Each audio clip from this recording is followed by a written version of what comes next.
Hey guys, welcome to another episode of the Vinyl Den, your channel for record collecting by record collectors. My name is Nick. I'm Ian. And since it's, I guess, now the beginning of 2022, we were going to talk about our 3 favorite albums each. So I guess 6 total. Our favorite albums of 2021. If you haven't done so yet, make sure you click on that link down below. Go check out the Vinyl Den Facebook group. I know I say it every week. It's just a cool place to continue the music conversation. There's another couple of links down there. There's one for the Vinyl Den merch page. We got t-shirts and sweatshirts on there. And there's also a link for the Vinyl Den Patreon page. If you want to support the show, it's always greatly appreciated. If you enjoyed the episode, make sure you give us a thumbs up. Hit that subscribe button down below. Make sure you hit that notification bell so you're notified every time we release new episodes. And I will say, because we are doing our top 3 albums of the year, drop a comment down below. Let us know what your top 3 albums of the year are. Before we get into our list here, though, I do want to say that I had a really hard time picking just 3 albums for 2021. I thought overall it was a fantastic year for music. So this coming week, I'm going to release an extra episode. You know, typically we just do the Tuesday, Thursday, and Sunday video. So I'm going to have an extra video this week where I'm going to do an expanded top 10 plus a couple other ones. Just because, like I said, I had a hard time picking just 3 albums. Overall, I think it was a fantastic year for music. I know you think 2022 is going to be even better year. I have a feeling, yeah. So hopefully that's the case.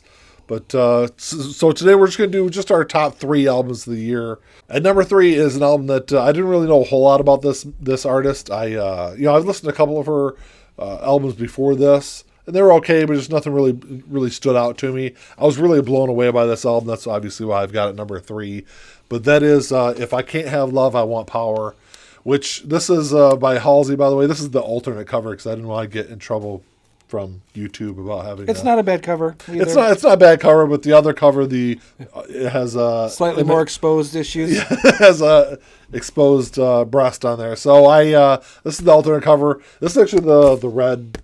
I think this is an Urban Outfitters exclusive, but just a fantastic album. This album was produced by Trent Reznor. So this has a lot more of a Nine Inch Nails kind of feel to it, which I was never a big Nine Inch Nails fan either. I think it really works with this album though. So slightly more industrial sound. It does, and her vocals really work with that kind of style of music that is infused on this album. And really, it's an album, like I said, from the first time I streamed it before I bought it, I was really impressed. And right after I streamed it, I went ahead and ordered the original cover, the main cover album off of, I think I got it off Discogs. And then I got this one from the store. So, like I said, highly impressive album from beginning to end. There's not a bad track on this. So for my number 3, I'm going with one that I think both of us like. This is going to be on Nick's list too. Thanks for the spoiler, Ian. All right, spoiler alert. It's Greta Van Fleet's newest album. If you can get the glare off the Battle at Garden's Gate. I'll let Nick hold it because he's better at that. I'm better at angling. Yes. I think, but because I've got these protective sleeves on them. But Greta Van Fleet is a band that I kind of ignored when they first started coming out because the comparisons to Led Zeppelin and all that, and I was just thinking, whatever. But Nick got into them, and he's like, dude, you got to listen to these guys. And ever since I've been blown away by all the stuff they've done. So this is just more in a growing catalog of really good albums. Yeah. So, and for the year, it's definitely in my top 3. This came out February? Very early in the year, yeah. So it's a great album. I'll talk about it when I get to it on my list. But. Absolutely. So it was number 3 for Ian, and it's number 2 for me. And yes, this is the album I have lots of different copies of.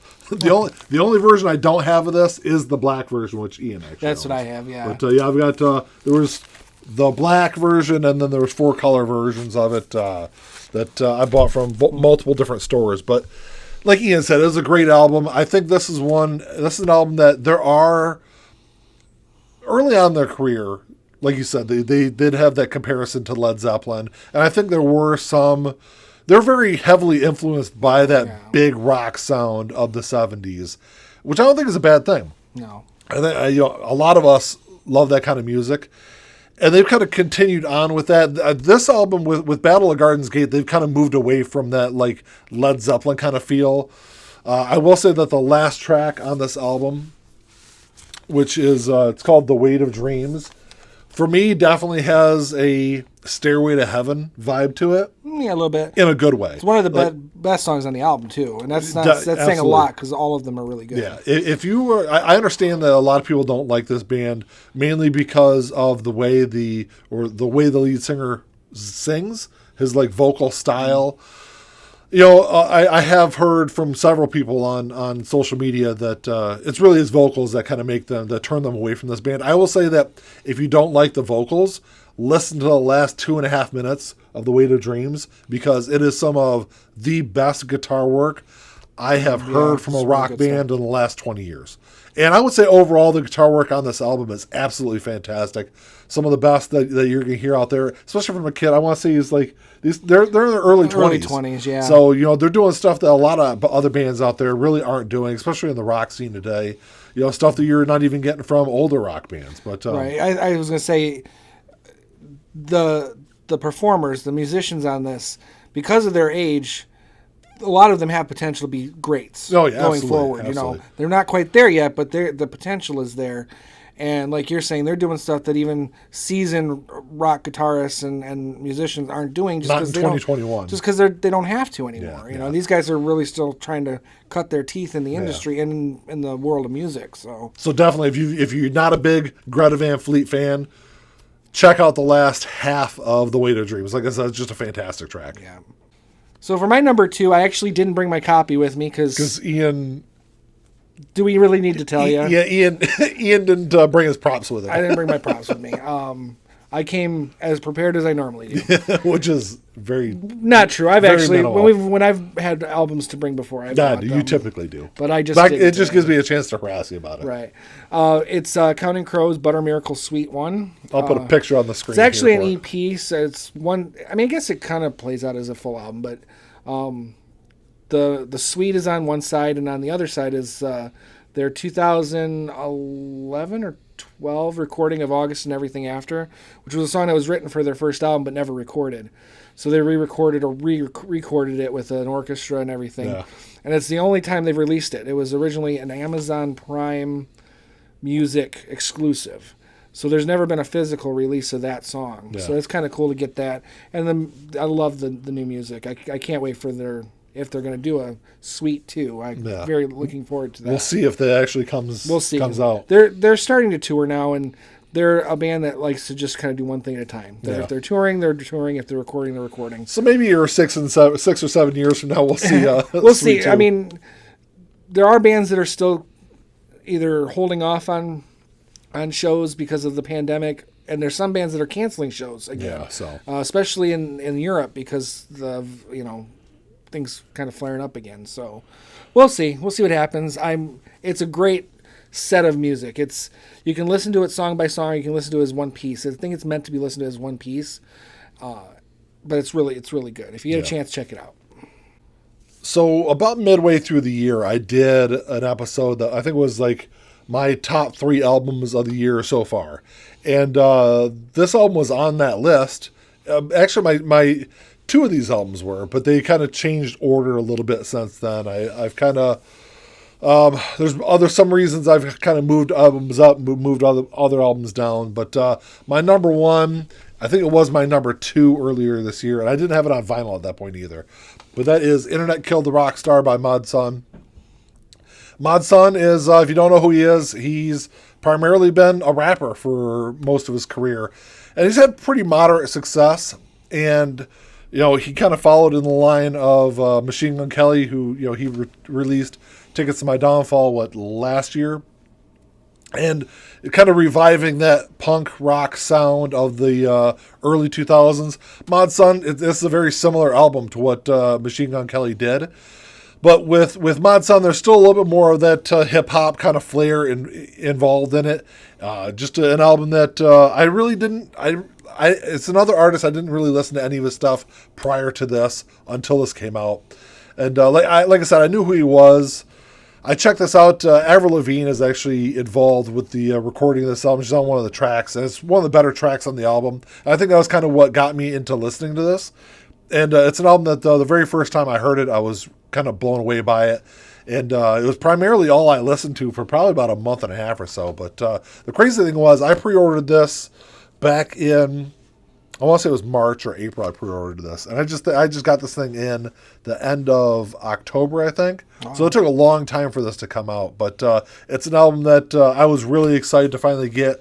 And I've got this on CD also. And it's actually, I've got they're signed by Mod Sun. Oh. But, cool looking green vinyl. But overall, just a fantastic album. If you love that early 2000s punk rock sound, and if you have not checked this album out, it's definitely one to make sure you at least stream it and check it out. So for my number one, again, no surprise to anybody here who knows me, but it's Alice Cooper's Detroit Stories. Even that glare. Sorry. Again, I don't know if it's the way the lighting is down here that. Maybe just easier. Yeah. I'm not paying attention. I'm just thinking. Yeah. So, I mean, it's Alice Cooper 21st Trying to century. multitask. Yeah, it's Alice Cooper 21st century. He's not breaking any new ground. But if you like that classic Alice sound, you're going to find it here. Great songs. And what I like he's been doing for the last few albums is he's been incorporating songs written and recorded with the original Alice Cooper band. And he does that again here. And one of the songs is actually one of my favorite songs on the album. It's called Social Debris. They did a little video for it on YouTube and everything. It's a great track. The album's great. I try to be pretty unbiased when it comes to critiquing albums by artists that I really like. I would say Alice Cooper's last album before this, Paranormal, wasn't as good as some of his other stuff. Yeah. This is a huge improvement. This is back to, slightly better songwriting, I guess. What I can say about this album is I have not been a big fan of Alice Cooper's solo material, especially from the early 80s on. I'm primarily I will say I'm a huge fan of the Alice Cooper band albums from the 70s. This is a lot more reminiscent of those earlier albums. If you haven't checked this one out, and you are a fan of Billy and Dollar Baby, School Is Out, all those albums, it's definitely a good one to check out for sure. Well, that's all we got for you today, guys. Thanks for checking the show out. Like I said, a bunch of great albums have come out this year. Like I said, I'm going to have an extra video up this week of my expanded top 10 of 2021, just because, like I said, there's a bunch of great music that have come out this year. But that's our top 3 albums. I hope you enjoyed what we talked about. Hopefully we didn't ramble on too much about it. But if you enjoyed the episode, make sure you give us a little thumbs up. Hit that subscribe button down below. Hit that notification bell. And make sure you drop us a comment and let us know what your top 3 albums of the year are. Well, that's all we got. Until next time. Talk to y'all later. Keep on spinning. Peace.